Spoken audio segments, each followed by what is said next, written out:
And we're back like we never left. Because it's beginning to cost a lot like Christmas.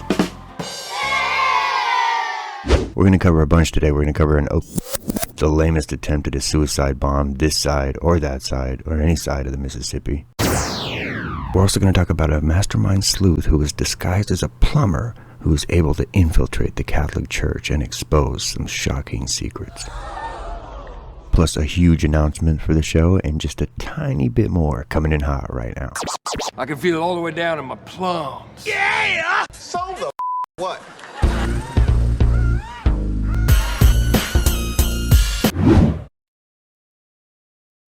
Before we get started, real quick, some sad news here.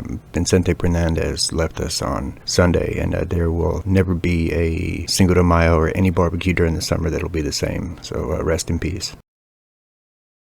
Led to this merry old chap finishing his tea and crumpets. Now, this first story is wide English as the accepted language, and not that shit with the accent. I'm talking about English from America, because the Brits have outdone themselves again. The horrible food, the horrible weather, driving on the wrong side of the road, all led to this merry old chap finishing his tea and crumpets. Merry old chap finishing his tea and crumpets. Who I'm assuming, due to the fact that the police over there don't even carry guns, leaving the citizens of the United Kingdom all confused about how to handle artillery and such. Haven't we sent over like multiple teams to teach these guys how to fucking fight already? In addition to the fact that they're already straight up pussies. Picking up his favorite World War II mortar round and shoving it up his fanny. There is no way in God's green earth that there wasn't at least one chimney that still needed to be swept in all of merry old England. What the fuck was this prick thinking? Guess this ammunition belongs up my ass. Yes, it does. Nothing left for watch on telly. Think I might fancy things up a bit. Me old fingers in me bum just ain't cutting it.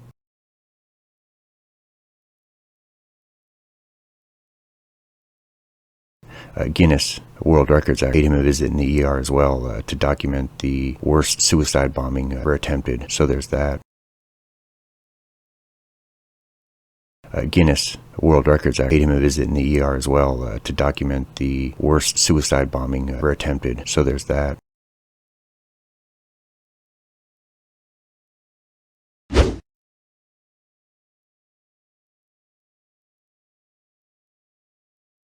The big thing right now is the smash and grab robberies that have been occurring. Now, I understand that it's tough on the shop owners and all that, and I don't wish any sort of mom and pop shop to go under, but you know, the news, the media have no problem coming to the rescue or helping, you know, beefing up security for these high-end fashion designers. But if you think about it, that's more counterintuitive to helping people out than... I'm just going to say it. I'm not going to defend the people who pay children in other countries 10 cents a day to stitch their fucking bags together and their shoes and whatnot. I mean, this is confirmed. Burberry, you know, Philip Lim, Prada, they all, at least those ones, still have their products made in China, in sweatshops, in Bangladesh. So I say smash and grab that shit. Keep doing it. Something else in the news, fellas, in case you didn't need another reason to be a little leery after a one-night stand, as if any of us are, is there was a woman in the UK who just reported that she got pregnant twice. And I'm not talking about twice. I'm talking about she had one fetus, came back a month later, and there was another one. So it speaks volumes of her husband. If that was his last ditch kamikaze, like, this boat's leaving the dock and I need to fucking start swimming to land, of course, away from the boat. Something else in the news, fellas, in case you didn't need another reason to be a little leery after a one-night stand, as if any of us are, is there was a woman in the UK who just reported that she got pregnant twice. And I'm not talking about twice. I'm talking about she had one fetus, came back a month later, and there was another one. So it speaks volumes of her husband. If that was his last ditch kamikaze, like, this boat's leaving the dock and I need to fucking start swimming to land, of course, away from the boat. There's that.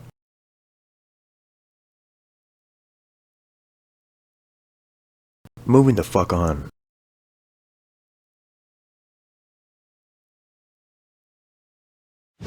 Last week there was a report from Kentucky of a 911 dispatcher who was killed. He was shot in the parking lot of the dispatch center, and apparently it was two guys that work at the 911 dispatch center who were exchanging guns, or they were trading or selling one to the other or something to that effect, and one went off accidentally and shot the other one. Now my question is like, how dumb do they get down there? Like, you're a 911 dispatcher and you don't even know how to properly secure a weapon?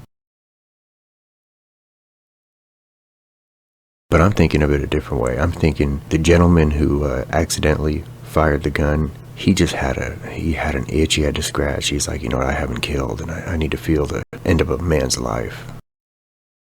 And that's pretty frowned upon where I'm from, where everyone's from. So if I'm gonna do it, and I put in the biggest effort possible, maybe the good Lord Jesus will still let me in his heaven. So I'm gonna do it at work in the parking lot of the fucking 911 dispatch station. That way there's no question that when we need to call police, it happens now. Or it could be two dumb honkies that weren't raised right around guns. Speaking of not raised right around guns, this next story is crazy. There were over 40 camels that were disqualified from a beauty contest in Saudi Arabia. I know, it sounds like a fucking Mad Lib, but this is a real thing. They disqualified. I know what you guys are thinking. I'm thinking the same thing. I cannot confirm or deny it was due to age. I don't know if they were minors. Some of those camels, you know, even when they're minors, they do look older, if you know what I mean.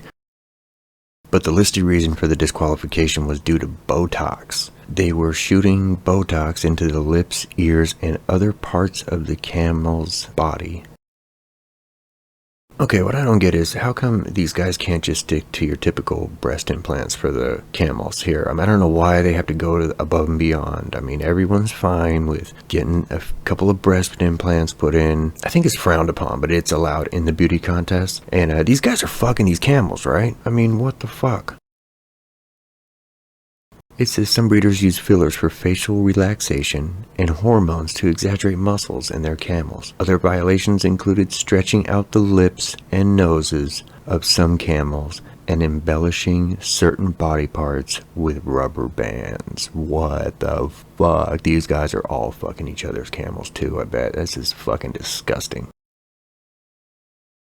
My aunt had Botox one time and she's never looked less like a camel, so these guys are fucking retarded.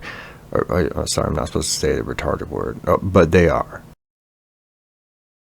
These guys are recruiting the baddest bitch camels there are in Saudi Arabia and just getting them all dolled up, taking them out for a prance, and then...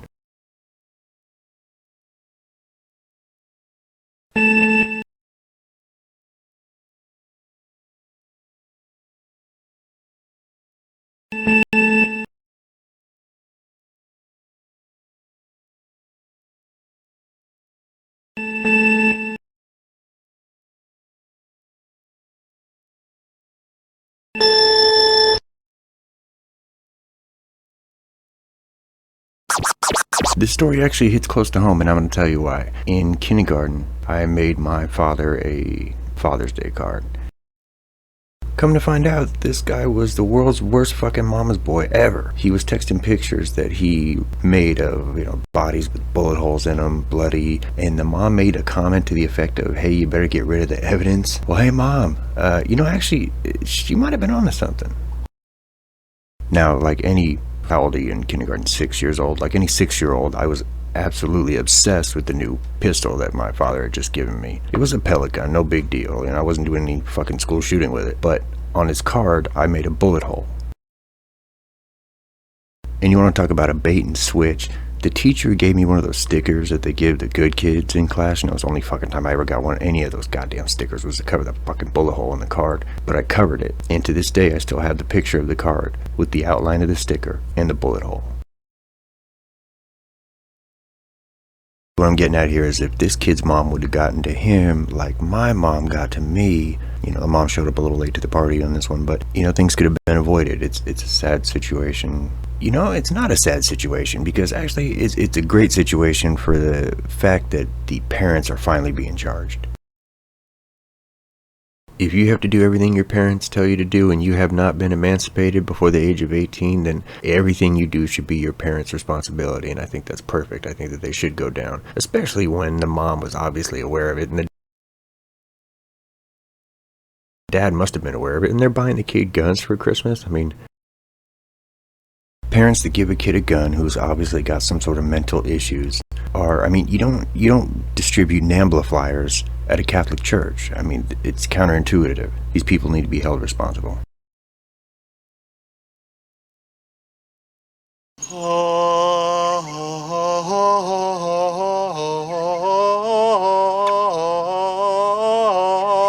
Alrighty then.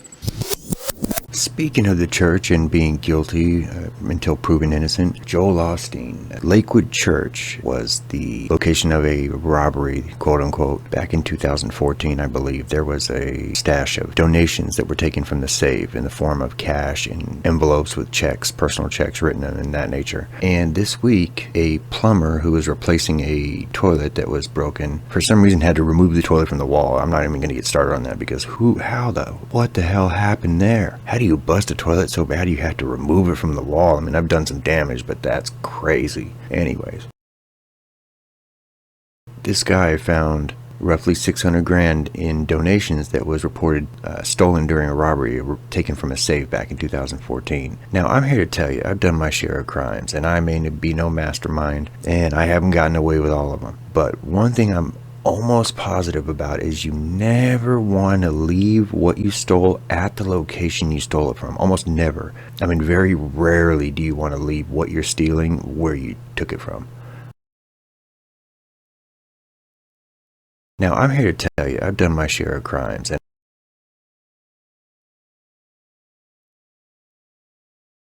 I may be no mastermind.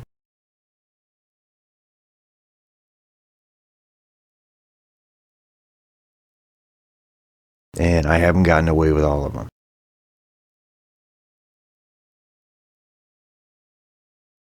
But one thing I'm almost positive about is you never want to leave what you stole at the location you stole it from. Almost never. I mean, very rarely do you want to leave what you're stealing where you took it from.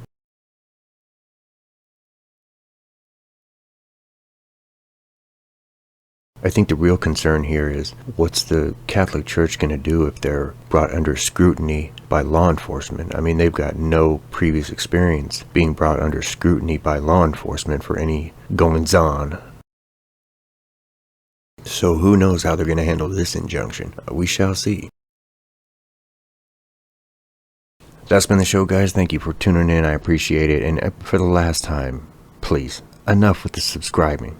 Enough. I don't need any more. I'm fine. Things are going to get better. They always get better before they get worse, and then they get better again. So thanks for staying on the ride. Keep your hands up. Be easy. Peace.